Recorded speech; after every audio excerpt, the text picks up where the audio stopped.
En caso de no ser así, haré referencia a ellos como derechos simplemente, o derechos comunes.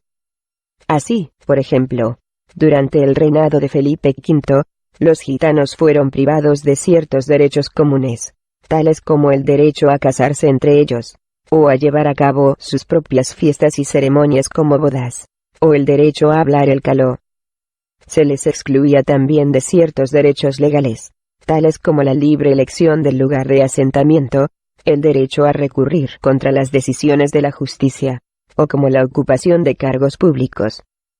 Muchos de los decretos y leyes que aparecieron durante los siglos XVI y XVII, y hasta finales del siglo XVIII, se dirigían por general, a conseguir bien el asentamiento permanente de los gitanos en un lugar fijo, o su expulsión de España.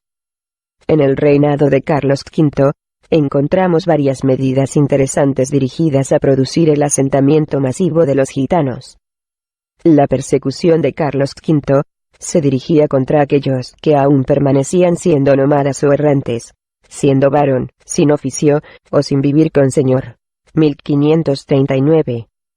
En otras ocasiones, se concede a los gitanos un periodo de tiempo, para que se asentaran en un lugar concreto.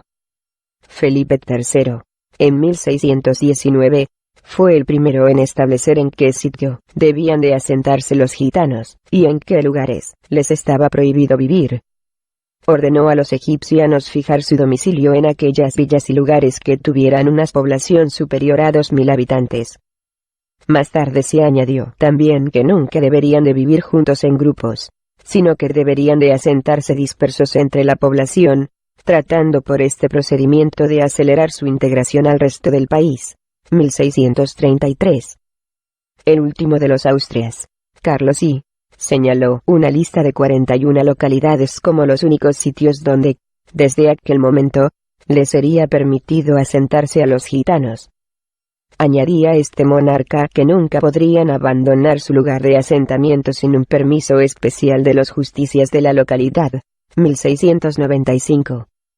No hay duda de que todos estos ejemplos ilustran la posibilidad de que muchos gitanos estuvieran ya asentados con anterioridad a la llegada de los Borbones.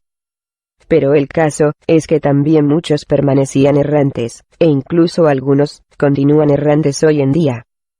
Quizás sea precisamente este hecho uno de los que ha contribuido más decisivamente a que los gitanos fueran privados de muchos derechos, incluidos los legales, y de oportunidades a las que otros individuos tenían acceso. Desde finales de la Edad Media, cualquier persona que estando en España no permanecía a una unidad local era considerada extranjera. La condición de extranjería implicaba, por un lado, que el individuo podía acceder a los beneficios de derecho privado, tales como recurrir a la justicia cuando se había cometido un delito contra él, o la normativa especial del tipo que vimos existía para los peregrinos ley de paz del camino. Pero no podían reclamar los derechos derivados del derecho público.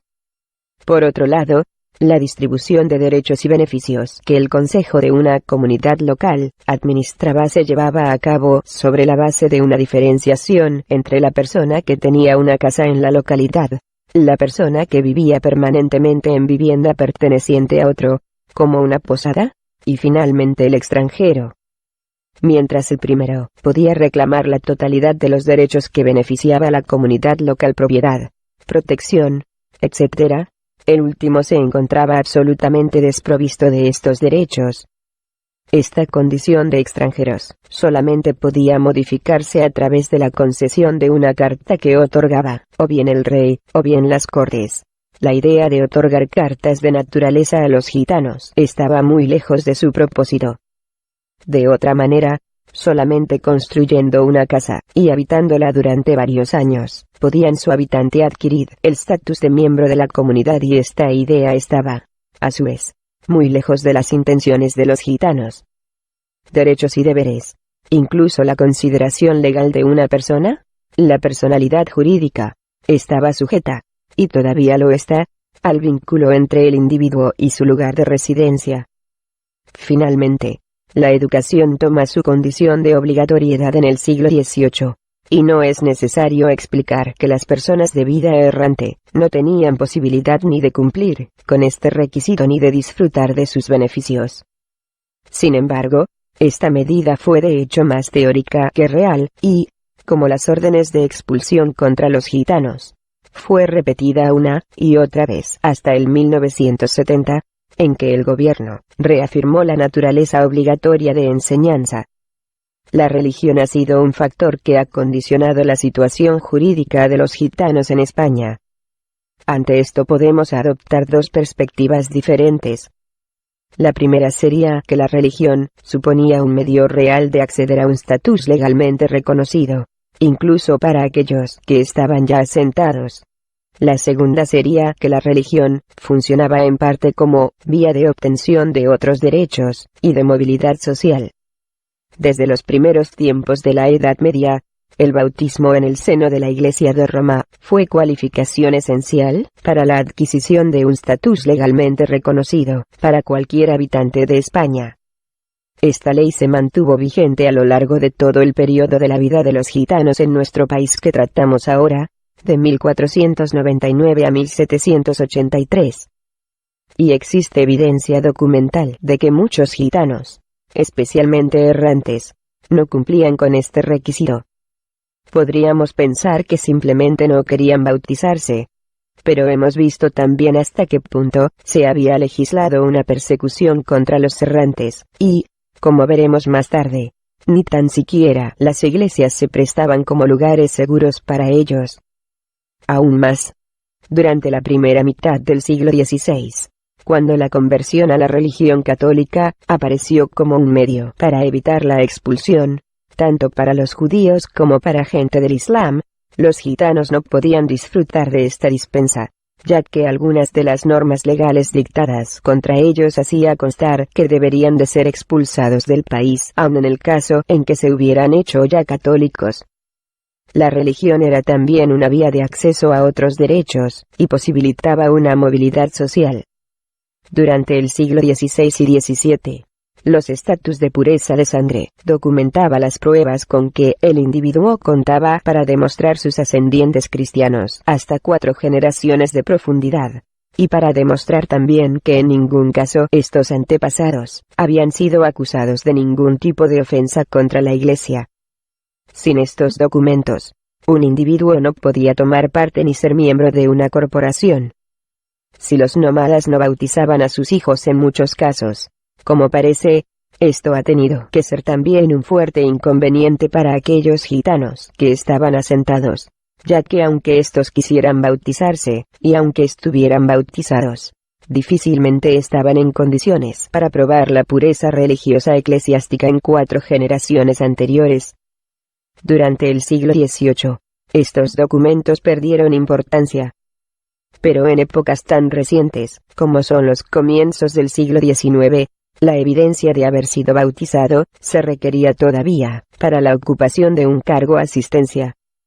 El segundo aspecto que podemos examinar en relación a la influencia del catolicismo en la situación jurídica y social en general de los gitanos es el de las ofensas cometidas contra la religión y la Iglesia.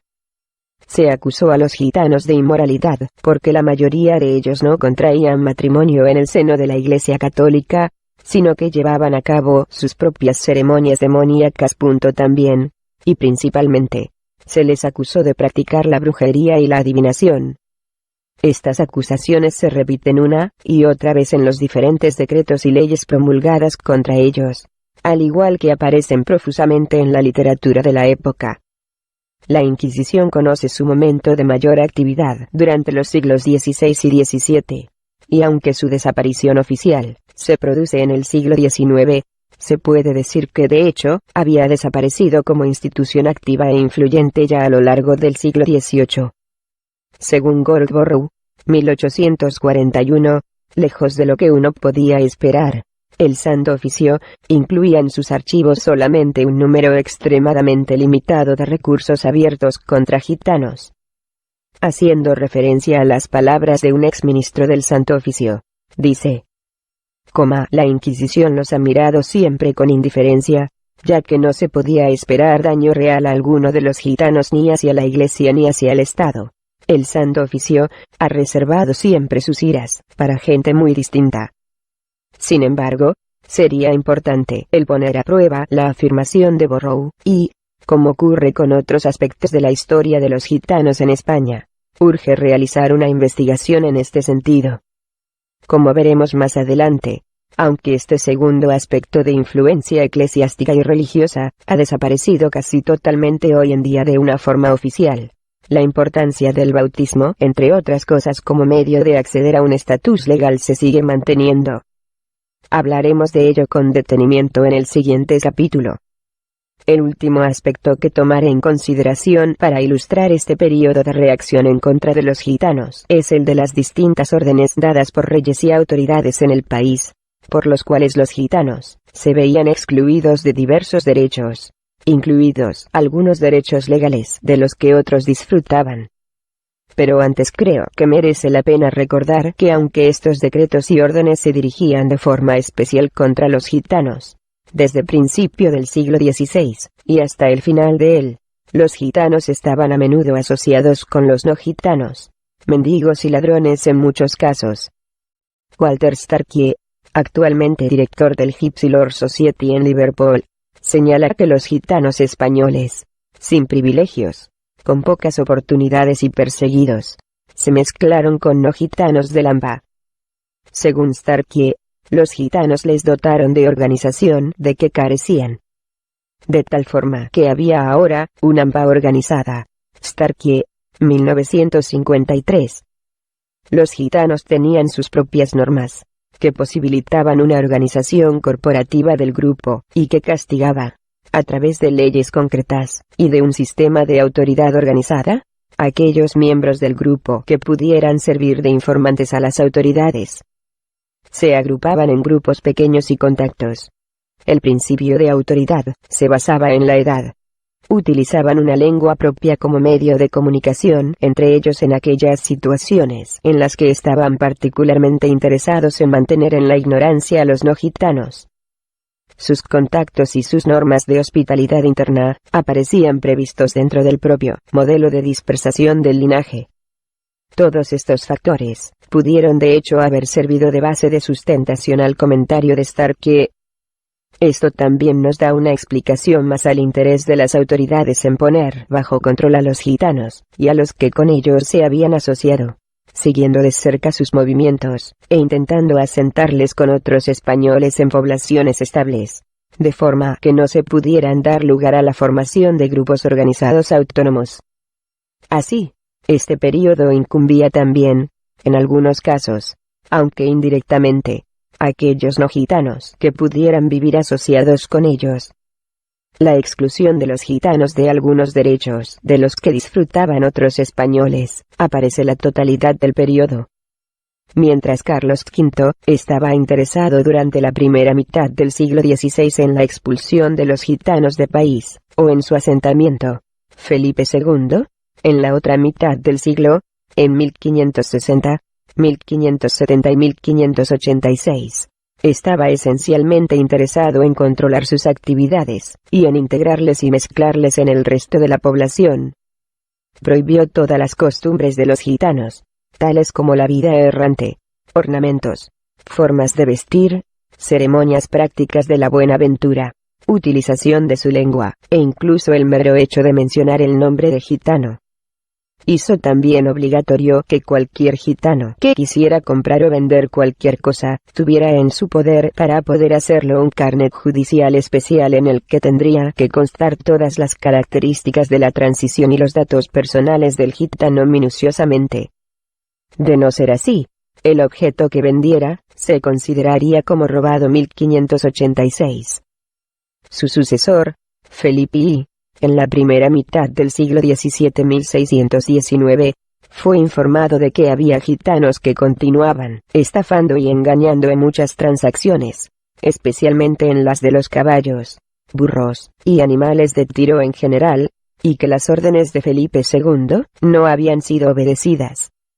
Fue él entonces quien prohibió a los gitanos el comerciar en caballerías de cualquier tipo. Este decreto contra el chalaño de los gitanos fue renovado varias veces hasta el final del siglo XVII. En los últimos años del siglo XVII, se les ordenó que no se movieran del lugar en que estuvieran asentados.